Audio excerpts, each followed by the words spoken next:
یہاں اپنے ناظرین کو بتائیں کہ سندھ کے سینئر وزیر شرجیل انعام میمن نے سانحہ کارساز کی 18ویں برسی کے موقع پر شہداء کو خراج عقیدت پیش کیا ہے۔ کہا کہ 18 اکتوبر 2007 کا دن پاکستان کی جمہوری تاریخ کا ایک سیاہ مگر لازوال باب ہے۔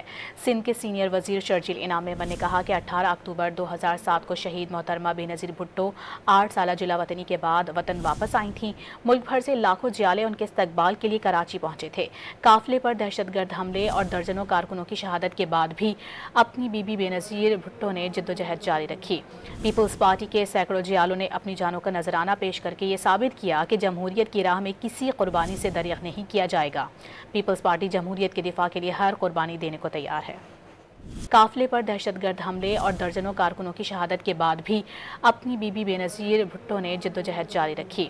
پیپلز پارٹی کے سینکڑوں جیالوں نے اپنی جانوں کا نذرانہ پیش کر کے یہ ثابت کیا کہ جمہوریت کی راہ میں کسی قربانی سے دریغ نہیں کیا جائے گا۔ پیپلز پارٹی جمہوریت کے دفاع کے لیے ہر قربانی دینے کو تیار ہے۔